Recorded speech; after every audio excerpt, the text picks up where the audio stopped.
Okay, hi guys. So in this lecture, we'll be starting off with the reaction of aromatic hydrocarbons, and then we'll look at Friedel-Crafts alkylation.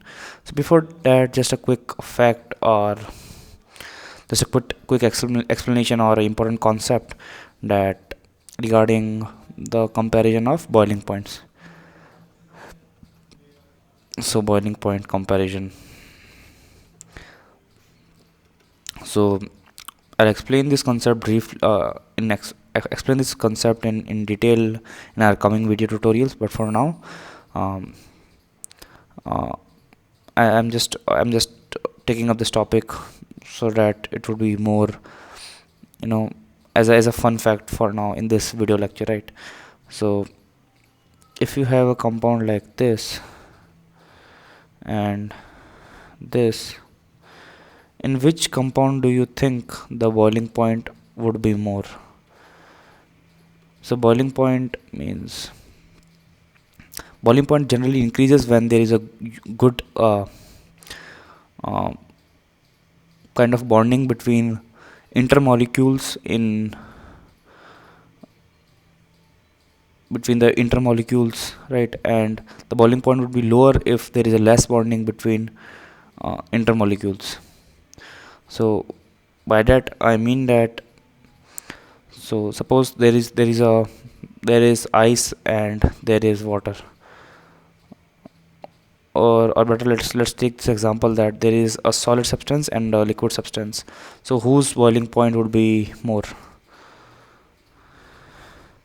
Yeah, the correct answer should be depends, but on a general scale we will say that the boiling point of solid would be more than the boiling point of liquid. Why? Because the interspatial distance between the molecules of liquid are more than the interspatial distance between the molecules of solids, or the intermolecular distance between in the solids are lesser. The molecules are tightly compactly binded.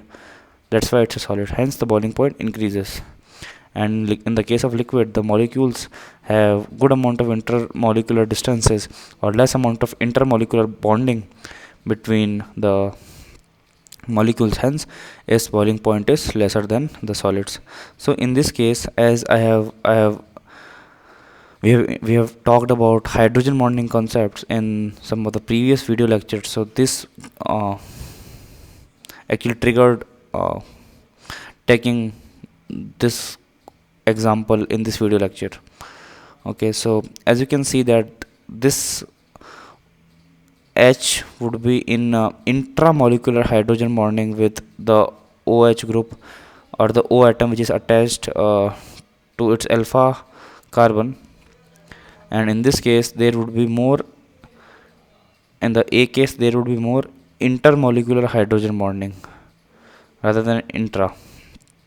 Okay, so in this case molecules would be tightly or more closely binded because there is a scope of intermolecular hydrogen bonding, and in this case there is no scope of there is a little scope of intermolecular hydrogen bonding because of still the presence of this oxygen atom, which can actually donate some of or have a bonding or intermolecular hydrogen bonding with the other molecule, but still primarily it will be having a good hydrogen bonding intramolecularly only.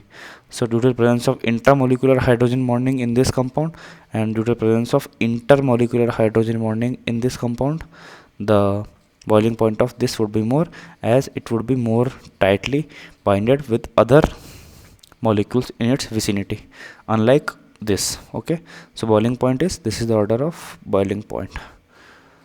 Okay, so coming back to our main topic, we have reaction of aromatic hydrocarbons. Reaction of aromatic hydrocarbons. Okay, so let's say we have a hydrocarbon, we have aromatic hydrocarbon like this. As you know, all of the carbon are substituted with hydrogen group, single hydrogen atom in benzene. So when it reacts with electrophile, I mean E plus and Cl minus, So what happens is this bond is actually withdrawn by this carbon atom, and a negative charge is formed at one of the carbon atoms, and a positive charge is formed at the adjacent carbon atom. So in this case, let's suppose this carbon atom acquires a positive charge, this acquires a negative charge, and negative charge is actually it's given to attract the electrophile here, and there is obviously one hydrogen which was already attached to it. Okay, so this was the compound form, and Cl minus actually takes away this hydrogen atom, thereby creating a negative charge here. Cl minus actually takes up this hydrogen atom, thereby creating a negative charge over this carbon, which will combine with the positive charge to form again a bond here. So again a bond is formed here, and electrophile is substituted in place of hydrogen atom. Okay, so this is an example of substitution reaction. Okay, so this is what is called, we call as nucleophile.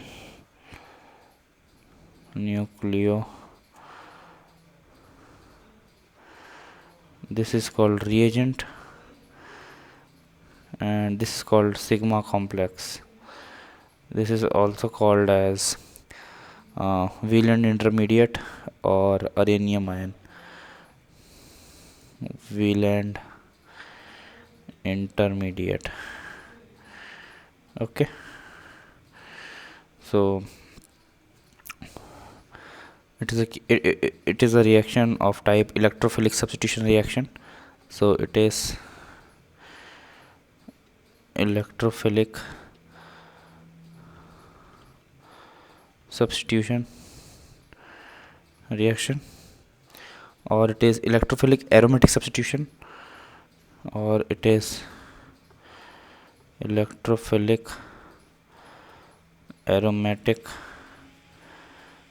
substitution, and carbocation will be formed as an intermediate. Carbocation will be formed as intermediate.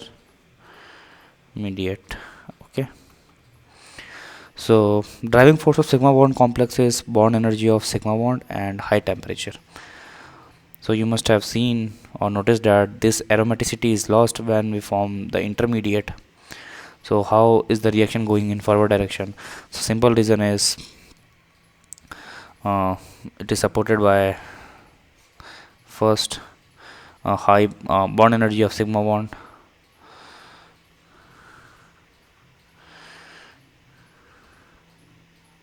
and second high temperature. We provide high temperature for the reaction to take place, hence it takes place. Okay, and one more thing to remember, that what the order of bond energy.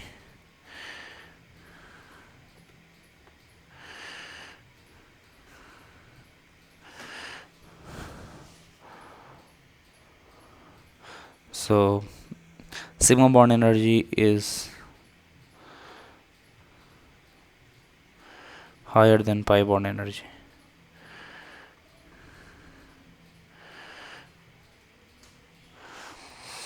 And I hope you remember that if we have a carbon like, or we have a compound like this, and we have a compound like this, I hope you remember that the first bond between the two carbon bonds is sigma, and the second bond is pi, right? There is a difference between bond energy of sp2 hybridized carbon atom and sp3 hybridized carbon atom. Obviously the length would be shorter in case of sp2 hybridized, and the bond energy would be greater in sp2 hybridized carbon atom. But here we are comparing sigma bond energy with pi bond energy, not sp2 and sp3. So if you are getting confused, that previously I told you the bond energy of double bond is greater than the single bond. By the double bonded carbon atoms I mean sp2 hybridized carbon atoms, not the pi bond energy. Okay, so in this case the first bond is sigma bond and the second bond is pi bond. So I'm talking about the second bond, or the pi bond. So pi bond energy is less than the sigma bond energy. Okay, so Now let us look into Fiddlecraft alkylation.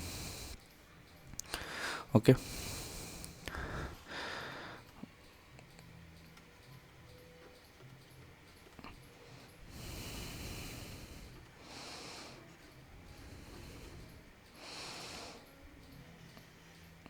Fiddlecraft alkylation. So let me explain you with an example. If we are reacting benzene with RCl in presence of AlCl3, then we get a compound like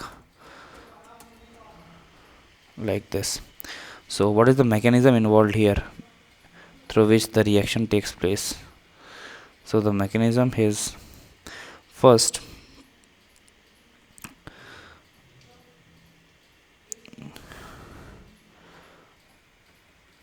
RCl actually reacts with the reagent AlCl3, and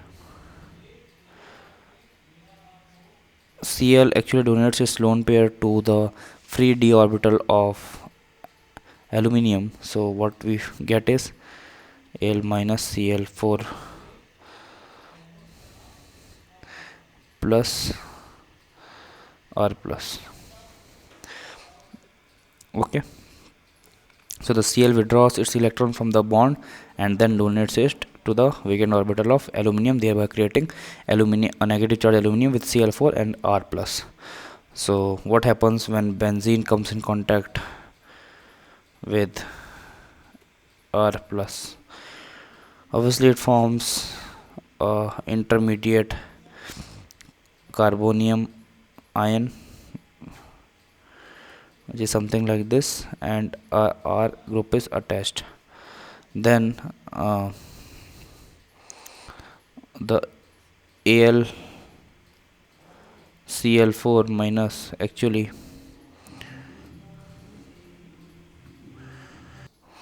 so the Cl will okay, right, let me write the full expanded form of AlCl4 so that you can easily relate. So it is something like this.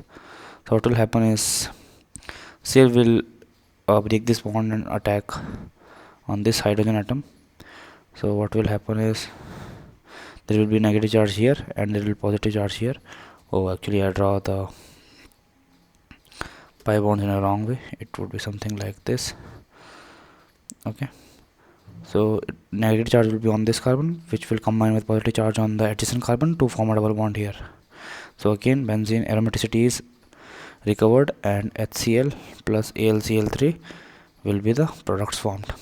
Okay, so this was the reaction mechanism of Fiddlecraft alkylation. In the next lecture, we will be seeing more of the examples on the same, and we will be starting off with reaction known as nitration of benzene and sulfonation of benzene. Okay, so till then, good luck and goodbye.